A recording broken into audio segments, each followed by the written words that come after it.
নমস্কার, আমি অঙ্কুর। শুরু করছি পলিটিক্স। পহলগাম কাণ্ডকে কোনোভাবেই হালকা দিচ্ছে না ভারত। যুদ্ধের প্রস্তুতি তো রয়েছে, ক্ষেপণাস্ত্রের পরীক্ষা, বায়ুসেনার মহড়া, বাদ নেই কিছুই। সেই সঙ্গে সীমান্ত রেখায় পাকিস্তানি গোলার কড়া জবাব দিচ্ছে ভারতীয় জওয়ানের কামান। কিন্তু যুদ্ধের আসল খেলা তো লুকিয়ে থাকে কূটনীতিতে, আর সেখানেও একের পর এক সফল পদক্ষেপ নিচ্ছে নয়াদিল্লি। হাতে মারার আগে এবার ভাতে মারতে পাকিস্তানকে জোড়া ধাক্কা ভারতের। প্রত্যক্ষ ও পরোক্ষ সব রকমভাবেই পাকিস্তানের আমদানি রফতানি বন্ধের সিদ্ধান্ত নিয়েছে সরকার।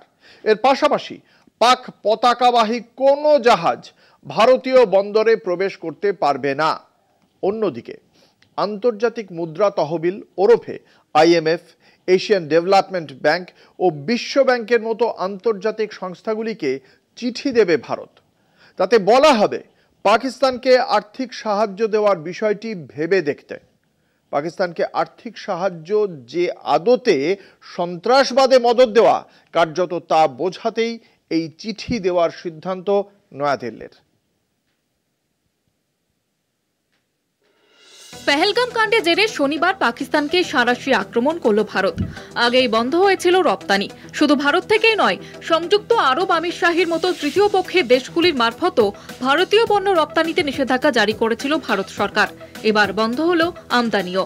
কেন্দ্রীয় বাণিজ্য মন্ত্রকের বিবৃতিতে জানানো হয়েছে, পাকিস্তানে উৎপন্ন বা পাকিস্তান থেকে সরবরাহ হওয়া সমস্ত পণ্যের প্রত্যক্ষ ও পরোক্ষ আমদানি অবিলম্বে নিষিদ্ধ করা হলো। পরবর্তী নির্দেশ না আসা পর্যন্ত নিষেধাজ্ঞা বহাল থাকবে। দেশের জাতীয় নিরাপত্তা এবং জননীতিকে সামনে রেখে এই সিদ্ধান্ত গৃহীত হয়েছে। ভারত সরকারের অনুমোদন ছাড়া এর অন্যথা হবে না এবং কোনো ছাড়পত্র মিলবে না। আর অন্যদিকে পাক পতাকাবাহী কোনো জাহাজ ভারতীয় বন্দরে প্রবেশ করতে পারবে না। ভারতের সঙ্গে সরাসরি বাণিজ্যিক কারণে বন্দর ব্যবহার না করলেও নানা কারণে ভারতীয় বন্দর ব্যবহার করতে হয় পাকিস্তানের অনেক জাহাজকে। ডিরেক্টরেট জেনারেল অব শিপিং এর বিবৃতিতে যেমন পাক জাহাজের প্রবেশে নিষেধাজ্ঞা জারি করা হয়েছে, তেমনি সুরক্ষার স্বার্থে ভারতীয় জাহাজগুলিকেও পাক বন্দরে প্রবেশ করতে নিষেধ করা হয়েছে। সব মিলিয়ে জোড়া ধাক্কায় টালমাটাল পাকিস্তান। পাকিস্তানকে হাতে মারার আগে ভাতে মারতেই এই জোড়া পদক্ষেপ। অন্যদিকে আন্তর্জাতিক মুদ্রা তহবিল ওরফে IMF, এশিয়ান ডেভেলপমেন্ট ব্যাংক ও বিশ্ব ব্যাংকের মতো আন্তর্জাতিক সংস্থাগুলিকে চিঠি দেবে ভারত। বলা হবে পাকিস্তানকে দেওয়া আর্থিক সহায়তা পুনর্বিবেচনা করতে। ভারতের এই পদক্ষেপের সময়টা খুব গুরুত্বপূর্ণ। আগামী 9 মে IMF এর বৈঠক। সেখানে পাকিস্তানের ঋণ পুনর্মূল্যায়ন এবং নতুন আর্থিক সহায়তার প্রকল্পগুলি নিয়ে আলোচনা হবে।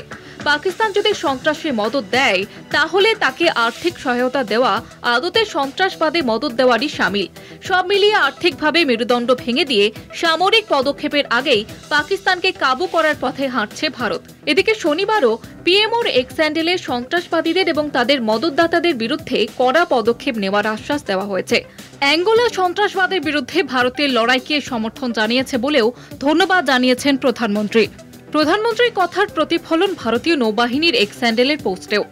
জলের নিচে, জলের ওপরে এবং আকাশপথে ত্রিফলা আঘাত হানতে প্রস্তুত নৌবাহিনী। যে কোনো সময়, যে কোনো জায়গায়, যে কোনোভাবে আক্রমণে প্রস্তুত ভারতীয় নৌশক্তি। কলকাতা টিভি।